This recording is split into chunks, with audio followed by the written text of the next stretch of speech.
Good morning all of you.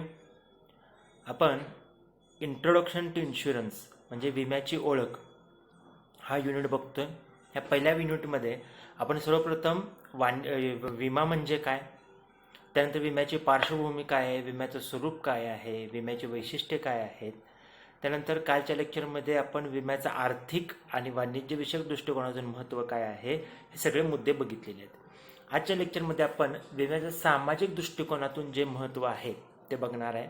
विम्याचं सामाजिक दृष्टिकोनातून महत्त्व म्हणजेच विमा एक सामाजिक सुरक्षिततेचं साधन हा आपला आजच्या एक्सप्लेनेशनचा किंवा लेक्चरचा महत्त्वाचा भाग आहे. विमा सामाजिक सुरक्षिततेचं एक साधन म्हणजे काय आहे, तर विम्याचं सामाजिक दृष्टिकोनातून महत्त्व काय आहे ते आपण हे या युनिटमध्ये बघणार आहे. पहिला यामध्ये मुद्दा काय आहे, तर मानवी हक्क सनदेतील सुरक्षा हक्क.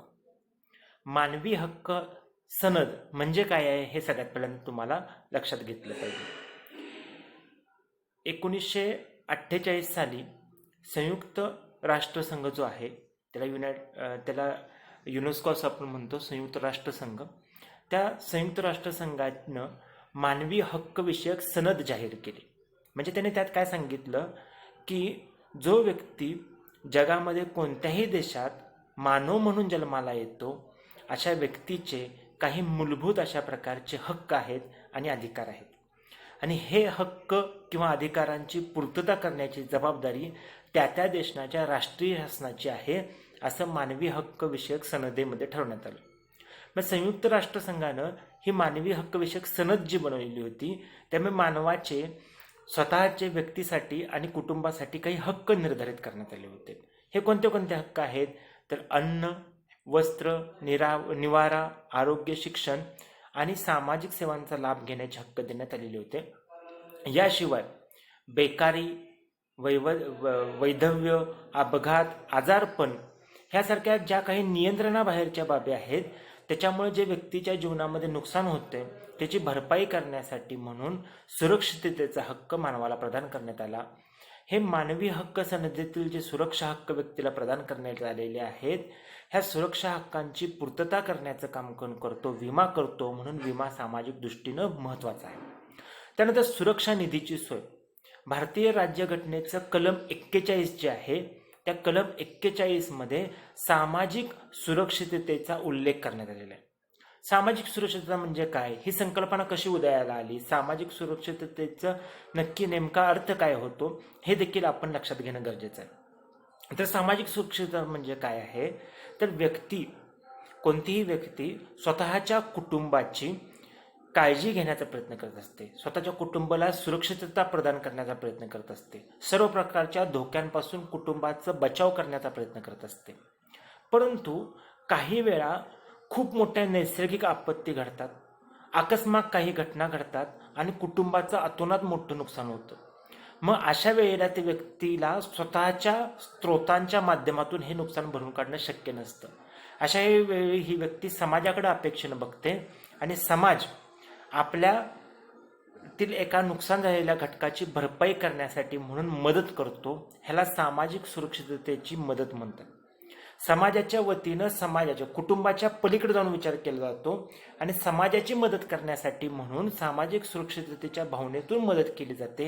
ह्यातून सामाजिक सुरक्षिततेची संकल्पना उदयाला आली.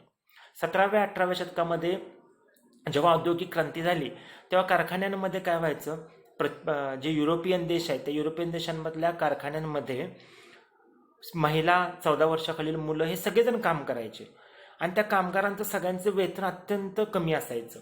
ह्या कमी वेतनामुळे कशी तरी कुटुंबाची सुरक्षितता बघता यायची. पण मोठा काय अपघात घडला तर कुटुंब उघड्यावर पडायचं. म्हणून कामगारांनी काय सांगितलं मालकांना की तुम्ही आमच्या सुरक्षिततेची जबाबदारी घ्या, आमच्या कुटुंबाला सामाजिक सुरक्षितता पुरवा. त्या संदर्भातले कायदे निर्माण झाले आणि सामाजिक सुरक्षिततेची संकल्पना सर्वत्र दिसू लागली. मग भारतीय राज्यघटनेमध्ये सुद्धा काय आहे, समाजातील जे घटक जे आर्थिकदृष्ट्या दुर्बल आहेत, जे वंचित आहेत, ज्यांना कोणती मोठी अडचण आहे, त्यांना चांगल्या गटातील लोकांनी मदतीचा हात देणं गरजेचं आहे. या भावनेतून सामाजिक सुरक्षिततेचा उल्लेख भारतीय राज्यघटनेच्या 41व्या कलमात करण्यात आला. आणि त्या अंतर्गत असे जे घटक आहेत, जे अडचणीत आहेत, जे वंचित आहेत, त्यांना मदत करण्यासाठी निधी स्थापन करण्यात यावा अशी मागणी पुढे आली. त्यातून केंद्र सरकारनं LIC ऑफ इंडिया, भारतीय आयुर्विमा महामंडळ ह्या संस्थेला एक निधी स्थापन करायला सांगितला आणि सुरक्षा निधीची सोय LICनं स्वतः केलेली आहे. म्हणजे विमा हा केंद्र सरकारला पूरक आहे. केंद्र सरकारच्या वतीनं सुरक्षा निधीची सोय त्यांनी केलेली आहे. त्यानंतर सुरक्षितता आणि सामाजिक स्वास्थ्यामध्ये वाढ विम्यामुळे होते. समाजातील सर्व घटकांना सुरक्षितता विम्यामुळे मिळते. व्यापारी असेल, शेतकरी असेल, उद्योजक असेल, आयात निर्यात व्यापार करणारा व्यक्ती असेल किंवा अगदी साधा कुटुंब प्रमुख असेल, ह्या सगळ्या व्यक्तींना, सगळ्या संस्थांना, सगळ्या व्यवसायांना सुरक्षितता प्रदान करण्याचं काम विमा करतो आणि त्यामुळे सामाजिक स्वास्थ्यामध्ये देखील वाढ होते. जर कुटुंबातील कर्ता व्यक्ती मृत्युमुखी पडला तर असं कुटुंब उघड्यावर येतं. त्यातील तरुण मुलं गुन्हेगारी वृत्तीकडे वळण्याची शक्यता असते. त्या कुटुंबाचे आबाळ होऊ नये म्हणून विम्याद्वारे त्यांना भरपाई केली जाते. त्यामुळं सामाजिक स्वास्थ्य निर्माण होण्यासाठी आणि सुरक्षितता निर्माण होण्यासाठी म्हणून विमा अत्यंत गरजेचा आहे. विम्यामध्ये धोक्याचं विभाजन केलं जातं. धोक्याचं विभाजन म्हणजे काय लक्षात घ्या. समजा एका गावामध्ये दरवर्षी आग लागून 1 लाख रुपयाचं नुकसान होते. एका गावाची लोकसंख्या 1000 आहे. अशा 1000 लोकसंख्येच्या गावामध्ये दरवर्षी आग लागते आणि दरवर्षी 1 लाख रुपयाचं नुकसान आगीमुळे होतं. समजा गावातल्या 2 कुटुंबांना अशा आगीचा फटका बसला आणि त्या 2 कुटुंबांचं 50-50 हजार रुपये असं 1 लाखाचं नुकसान झालं. तर 100 लोकांचं गाव आहे, 100 कुटुंब त्या गावामध्ये आहेत. त्यापैकी फक्त 2 कुटुंबांना हे मोठं नुकसान सहन करायला लागलं. विम्याच्या माध्यमातून काय होतं, विम्याच्या माध्यमातून ह्या धोक्याचं विभाजन होतं. जे काय 1 लाख रुपये आहे, 1 लाख रुपये नुकसान दरवर्षी होतेच, ठीक आहे. मग गावातले 100 असतील किंवा 1000 लोक असतील, ते एकत्र येतात, ते कॉन्ट्रीब्युशन काढतात विमा हप्त्याच्या रूपानं आणि त्यातून ज्या व्यक्तींचं नुकसान झालं त्याची भरपाई करतात. त्यामुळे 1 लाखाचं नुकसान होणारं टळत नाही, पण 1 लाखाचं नुकसान जे एका कुटुंबावर किंवा 2 कुटुंबावरती यायचं त्याची विभाजणी झाली. एकेका कुटुंबावरनं जर 1000 रुपये जर कॉन्ट्रीब्युशन काढलं तर काय होतं की ते 1 लाख रुपये अनेक घरांमध्ये विभागल्या गेल्यामुळं नुकसानीची तीव्रता कमी होते. थोडक्यात विमा धोका टाळत नाही, तर विम्यामुळे धोक्याचं विभाजन होतं आणि समाजाला ते सहाय्यभूत ठरतं. त्यानंतर आत्मविश्वास आणि धाडसामध्ये वाढ होते. एखादा नवीन उद्योजक आहे, नवीन उद्योजकानं काय केलंय, नव्यानं मोठ्या उत्साहात दुकान सुरू केलं आणि हे नव्यानं मोठ्या उत्साहात जे दुकान सुरू केलं त्यासाठी त्यानं गाळ्या विकत घेतलेल्या आहे. त्या गाळ्या विकत घेण्यासाठी त्यानं कर्ज काढलेलं आहे. त्या गाळ्यामध्ये त्यानं माल भरलेला आहे, त्या मालासाठी त्यानं कर्ज काढलेलं आहे आणि तो स्वतः 24 तास झोकून देऊन काम करतोय. पण अचानक शॉर्ट सर्किटची घटना घडली आणि दुकान आगीमध्ये जळून भस्मसात झालं, तर त्या व्यक्तीची पूर्णतः उमेद, आत्मविश्वास, धाडस नष्ट होतं. जर त्या व्यक्तीनं अग्निविमा काढला असेल तर त्या युवा उद्योजकाला जेवढं काय नुकसान झालं त्याची भरपाई विमा कंपनी करते आणि त्याला नव्या जोमानं, नव्या आत्मविश्वासानं, नव्या धाडसानं स्वतःचा व्यवसाय सुरू करता येतो. त्यामुळे एकूणच आत्मविश्वासामध्ये आणि धाडसामध्ये वाढ करण्याचं काम कोण करतं, तर विमा करतं. विम्यामुळे सामाजिक प्रश्नांची सोडवणूक होते. सामाजिक प्रश्नांची कशी सोडवणूक होते लक्षात घ्या. एखाद्या कुटुंबातील कर्ता व्यक्ती मृत्युमुखी पडला, ज्याच्यामुळे घर चालते, अशा व्यक्ती मृत्युमुखी पडला तर घराचं कर्ज काढलं त्याचे हप्ते कुणी भरायचे असा प्रश्न होतो. मुलामुलींच्या शिक्षणाचा प्रश्न निर्माण होतो, मुलामुलींच्या विवाहाचा प्रश्न निर्माण होतो आणि घर एकूण रस्त्यावरती येतं आणि समाजामध्ये एक अस्वस्थता निर्माण होते. अपंग व्यक्ती असतील, विकलांग व्यक्ती असतील, अशा व्यक्तींच्या वैद्यकीय उपचाराच्या खर्चाचं दडपण कुटुंबावरती येतं. हे सगळे सामाजिक प्रश्न निर्माण होतात. परंतु जर कुटुंबातील कर्त्या व्यक्तीने विमा उतरवला असेल तर त्याच्या पश्चात देखील मुलामुलींचे शिक्षण, त्यानंतर मुलामुलींचं विवाह ह्या किंवा एखाद्या कुटुंबातील आजारी व्यक्ती असेल तर त्याच्या उपचाराचा खर्च सहजपणे करता येतो आणि हे जे काय बेकारी, गुन्हेगारी, त्यानंतर वैधव्य, अपघात, ह्याच्या अपंगत्व, ह्यासारखे जे सामाजिक प्रश्न आहेत आणि त्यातून ज्या अडचणी निर्माण होतात त्यांची मोठ्या प्रमाणावर सोडवणूक करण्याचं काम विमा करतो. विम्यामुळे शैक्षणिक विकासास मदत होते. शैक्षणिक विकासास मदत म्हणजे काय, फार इंटरेस्टिंग आहे, लक्षात घ्या. विमा कोणतीही शाळा चालवत नाही, विमा व्यवसाय कोणतेही कॉलेज चालवत नाही. मग विमा व्यवसायाद्वारे शैक्षणिक विकासास कशी मदत होते, तर एक त्याबाबतीत फार मजेशीर गोष्ट लक्षात घ्या. विमा प्रतिनिधी जो असतो तो जेव्हा तुमच्याकडे विमा काढायला येतो तेव्हा तो तुम्हाला पहिला प्रश्न विचारतो की तुमचं फायनान्शियल प्लॅनिंग काय आहे, की तुमच्या आर्थिक गरजा काय आहेत आणि त्या गरजा पूर्ण करण्यासाठी तुम्ही काय नियोजन केलेलं आहे हा प्रश्न विचारतो. भारताच्या बाबतीत एक वैशिष्ट्यपूर्ण गोष्ट अशी आहे की भारतातले 2% लोकसुद्धा असं फायनान्शियल प्लॅनिंग करत नाहीत. कुणीही असं नियोजन केलं नसतं मला 10 वर्षानंतर घर बांधायचं आहे, 15 वर्षानंतर गाडी घ्यायची आहे, मग त्यासाठी मी कशा कशा पद्धतीने इन्व्हेस्टमेंट करणार आहे असं नियोजन कुणीही केलेलं नसतं. विम्याच्या माध्यमातून ही जनजागृती होते. त्याला सर्टिफाईड फायनान्शियल प्लॅनर जे असतात ते तुमचं आर्थिक नियोजन करून देतात. तुमच्यासारख्या वाणिज्याचे शिक्षण घेणाऱ्या सर्व विद्यार्थ्यांना सर्टिफाईड फायनान्शियल प्लॅनर हा नवीन व्यवसायाचा एक मार्ग आहे हे लक्षात घ्या. तुम्ही सर्टिफाईड फायनान्शियल प्लॅनरची परीक्षा तुम्ही पास झाला असाल तर तुम्ही व्यक्तीचं आर्थिक नियोजन करून देऊ शकता. त्याची आर्थिक उद्दिष्ट ठरवायची, त्याचं उत्पन्नाचे स्रोत ठरवायचे, त्याचे खर्चाचे मार्ग ठरवायचे आणि त्यातनं तो त्याची आर्थिक उद्दिष्ट कशी साध्य करू शकतील ह्याच्याविषयी त्याला मार्गदर्शन करायचं काम सर्टिफाईड फायनान्शियल प्लॅनर करून देतो. त्यासाठी दैनिक सकाळच्या वतीनं तर एक फार भारी उपक्रम घेतला होतो. दैनिक सकाळच्या वतीनं काय उपक्रम घेतला होतो तर फायनान्शियल हेल्थ चेकअप घेतलं जातं. तुमचं आर्थिक हेल्थ चेक केलं जातं आणि त्या माध्यमातून तुम्हाला काय केलं जातं, मार्गदर्शन केलं जातं. अशा पद्धतीनं विमा व्यवसाय काय करतो, आर्थिक शिक्षण देण्याचं, ज्याची भारताला अत्यंत गरज आहे आर्थिक शिक्षणाची, त्या आर्थिक शिक्षण देण्याचं काम विमा करतो. त्यानंतर वाहतूक सेवेचा मोठ्या प्रमाणात विकास होतो. जर तुम्ही बघितलं तर देशाच्या दुर्गमातल्या दुर्गम भागामध्ये आवश्यक वस्तू व सेवा कशामुळे पुरतात तर वाहतूक सेवेमुळे पोहोचतात. जर वाहतूक सेवा खंडित झाली तर तुम्हाला जीवनावश्यक वस्तू मिळणार नाहीत, वस्तूंचे दर महागतील आणि त्याची टंचाई निर्माण होईल. आपण आताच्या लॉकडाऊनच्या काळात त्याचा अनुभव घेतलेला आहे. वस्तूंचा पुरवठाच जर नसेल तर त्याची टंचाई निर्माण होते, त्याचा अनुभव आपण लॉकडाऊनच्या काळात घेतलेला आहे. ह्या वाहतूक सेवेला पूर्ण विमा संरक्षण देण्याचं काम विमा कंपन्या करतात आणि त्या योगे झालेल्या नुकसानाची भरपाई मिळाल्यामुळे वाहतूक सेवेचा मोठ्या प्रमाणामध्ये विकास झालेला आपल्याला दिसून येतो. त्यानंतर निवास समस्या दूर करण्यास विम्याची मदत होते. निवास समस्या ही गंभीर सामाजिक समस्या भारतामध्ये आहे. अल्प उत्पन्न गटातील लोक, नियमित उत्पन्न गटातील लोक, ह्या लोकांना घर बांधणं एक स्वप्न असतं. बहुतांश लोकांचं स्वतःचं घर असावं असं स्वप्न असतं, पण ते स्वप्न पूर्ण होण्यासाठी मोठ्या प्रमाणात पैशाची गरज असते. LIC काय करते तर तुम्हाला तुमचं जे आयुर्विमापत्र आहे त्याच्या तारणावरती तुम्हाला कर्ज उपलब्ध करून देते. त्याशिवाय गृहनिर्माण कार्यात ज्या संस्था गुंतलेल्या आहेत, हडको असेल, सिडको असेल, ह्या संस्थांना कर्ज करण्याचं काम, वित्त पुरवठा करायचं काम विमा कंपन्या करतात आणि त्या माध्यमातून देशातील निवास समस्या दूर होण्यास मदत झालेली आहे. त्याशिवाय दारिद्र्य रेषेखालील ज्या व्यक्ती आहेत, दारिद्र्य रेषेखालील व्यक्तींना देखील विम्याचे लाभ उपलब्ध होतात आणि सामाजिक सुरक्षितता त्यांना मिळवून दिली जाते.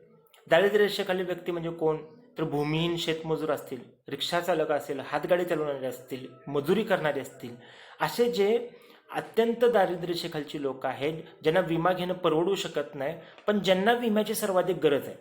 उदाहरणार्थ लक्षात घ्या, रंगकाम करणारा कामगार जो असतो, जो अगदी मुंबईमध्ये 50व्या माळ्यावर जाऊन रंग द्यायचं काम करतोय, झोला लावून रंग द्यायचं काम करतोय, त्याच्या जीविताला सर्वाधिक धोका आहे.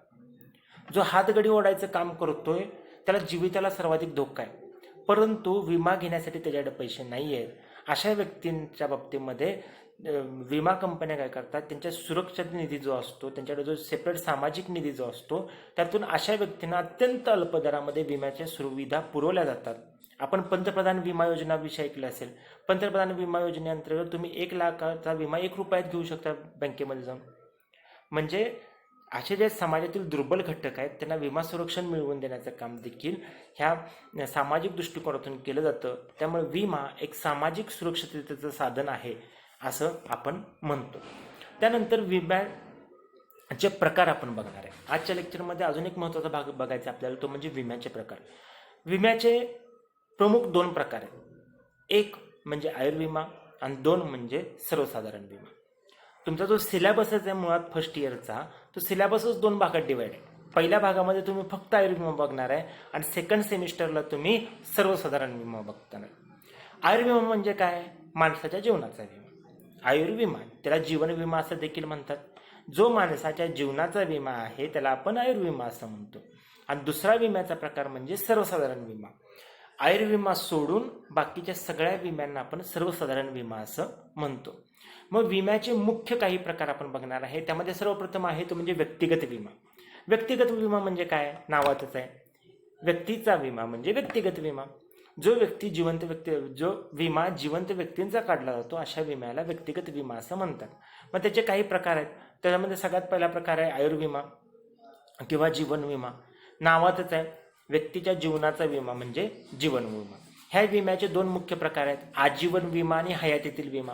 आजीवन विमा म्हणजे काय? ज्या विम्याचे हप्ते आयुष्यभर भरायचे आहेत आणि विम्याची रक्कम विमेदाराच्या मृत्यूनंतर त्याच्या कुटुंबियांना मिळेल, ह्याला आजीवन विमा म्हणतात. आजीवन, आयुष्यभर विम्याचे हप्ते भरायचे आणि त्याच्या मृत्यूनंतर, विमेदाराच्या मृत्यूनंतर त्याचे पैसे त्याच्या वारसाला मिळतात, ह्याला आजीवन विमा म्हणतात. दुसरा आहे हयातीतील विमा. हयातीतील विमा म्हणजे काय? विमेदाराला त्याच्या हयातीतीलच विम्याचे पैसे मिळतात, ह्याला हयातीतील विमा म्हणतात. उदाहरणार्थ, मी 20 वर्ष मुदतीचा हयातीतील विमा काढला, 20 वर्ष विम्याचे हप्ते भरले, 20 वर्षानंतर मी जिवंत असेन तर मला विम्याचे पैसे मिळतील. जर 20 वर्षाच्या मुदतीच्या आत माझा मृत्यू झाला तर माझ्या वारसाला विम्याचे पैसे मिळतील, याला हयातीतील विमा असं आपण म्हणतो. त्यानंतर त्याच्यामध्ये पुढचा एक प्रकार आहे व्यक्तिगत विम्याचा, तो म्हणजे व्यक्तिगत अपघात विमा. आधुनिक जीवनामध्ये अपघातांचं प्रमाण मोठ्या प्रमाणात वाढलेलं आहे. यंत्रसामुग्रीचा वापर वाढला आहे.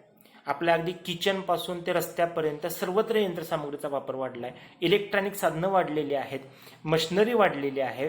ह्या सगळ्यामुळं काय होतं? अपघातांचं प्रमाण वाढलेलं आहे. त्यामुळे ह्या अपघातामुळं जर तुमचा मृत्यू झाला किंवा अपंगत्व आलं तर त्याची भरपाई करणारा विमा म्हणजे व्यक्तिगत अपघाती विमा. आणि शेवटचा प्रकार आहे ह्यातला व्यक्तिगत विम्याचा शेवटचा प्रकार आहे स्वास्थ्य विमा. त्याला आपण आरोग्य विमा पण म्हणतो. आजकाल जर तुम्ही कोरोना काळात अनेकांना तो अनुभव पण आला असेल, जर तुम्ही खाजगी रुग्णालयात ॲडमिट झाला असेल तर सुरुवातीला डिपॉझिट म्हणूनच 50,000 रुपये भरायला लागतात. तिथनं पुढे हजारो रुपये तुमच्या औषधोपचारावर खर्च होतात. हा सगळा औषधोपचार होणारा खर्च भरून देणारा विमा म्हणजे स्वास्थ्य विमा किंवा आरोग्य विमा होय. थोडक्यात व्यक्तिगत विम्याचे 3 प्रकार आहेत, आयुर्विमा, व्यक्तिगत अपघात विमा आणि स्वास्थ्य विमा किंवा आरोग्य विमा. त्यानंतर मालमत्ता विमा हा विम्याचा दुसरा महत्त्वाचा प्रकार आहे. मालमत्ता विमा म्हणजे काय? व्यक्तीनं धारण केलेल्या मालमत्तेचा जो काही विमा असेल त्याला मालमत्ता विमा असं म्हणतात. व्यक्तिगत विम्याला नुकसान भरपाईचं तत्व लागू होत नाही. का लागू होत नाही?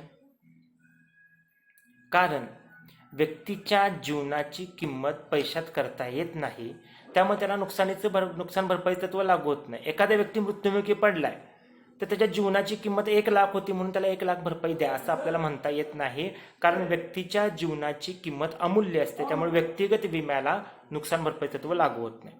पण मालमत्ता विम्याला नुकसान भरपाई तत्व लागू होतं. मालमत्ता विम्याच्या बाबतीमध्ये व्यक्तीचं जेवढं नुकसान होतं तेवढीच त्याला भरपाई दिली जाते. मग व्यक्तीच्या मालमत्तेचं जेवढं नुकसान होतं तेवढी त्याला भरपाई दिली जाते. मग मालमत्ता विम्याचे काही प्रकार आहेत. त्यामध्ये अग्निविमा आहे, आग लागून नुकसान झालं भरपाई मिळते, अग्निविमा. सागरी विमा, सागरी धोक्यांमुळे नुकसान झालं तर भरपाई देणारा विमा म्हणजे सागरी विमा. मोटार विमा, पीक विमा, घरफोडी विमा, पशुधन विमा, असे असंख्य प्रकार मालमत्ता विम्याचे आहेत. मालमत्ता विम्याचे अनेक प्रकार असल्याचं आपल्याला दिसून येतं. यामध्ये प्रामुख्याने अग्निविमा, सागरी विमा, मोटार विमा, पीक विमा, घरफोडी विमा, पशुधन विमा, झोपडीचा विमा आहे, मोटारीचा विमा आहे, हे अनेक विमा प्रकार ह्याच्यामध्ये आहेत. अशा विम्यांचा प्रकार मालमत्ता विम्यामध्ये समावेश केला जातो. आणि शेवटचा विम्याचा प्रकार आहे तो म्हणजे हमी विमा. त्याला गॅरंटी इन्शुरन्स असं म्हणतात. गॅरंटी इन्शुरन्स म्हणजे काय? विमा कंपनी तृतीय पक्षाच्या प्रामाणिकपणाची हमी देते, ह्याला आपण काय म्हणतो? तर तृतीय पक्षाच्या प्रामाणिकपणाची, त्याच्या चांगल्या वर्तणुकीची हमी देते, ह्याला आपण हमी विमा असं म्हणतो. उदाहरणार्थ, नोकराच्या प्रामाणिकपणाचा हमी विमा. मोठमोठ्या उद्योग व्यवसाय संस्थांमध्ये आर्थिक व्यवहार सांभाळण्यासाठी, उधारी गोळा करण्यासाठी, माल गोळा करण्यासाठी, माल देण्यासाठी, गोडाऊनसाठी अनेक ठिकाणी तुम्हाला सुपरवायझर किंवा कामगार नेमावे लागतात. हे जे काही सुपरवायझर किंवा कामगार नेमलेले तुम्ही आहेत, त्यांनी जर अप्रामाणिकपणा केला, त्यांनी माल चोरला, त्यांनी पैसे चोरले, त्यांनी कागदपत्रांचा अपहार केला, तर त्यामुळं मालकाचं अतोनात मोठं नुकसान होतं. हे नुकसान भरून देणारा विमा म्हणजे नोकराच्या प्रामाणिकपणाचा हमी विमा. आणि दुसरा म्हणजे पत हमी विमा. पत हमी विमा म्हणजे काय, तर क्रेडिटवरती आपण माल विकतो, म्हणजे उधारीवरती माल विकतो. परंतु जर ज्याला उधारीवरती माल विकलेला आहे त्यांना आपल्याला ते जर पैसे परत केले नाहीत, मालाची रक्कम आपल्याला दिली नाही, तर आपलं मोठं नुकसान होऊ शकतं. नंतर धनको ऋणको हा एक संबंध आहे, क्रेडिटर आणि डेटर.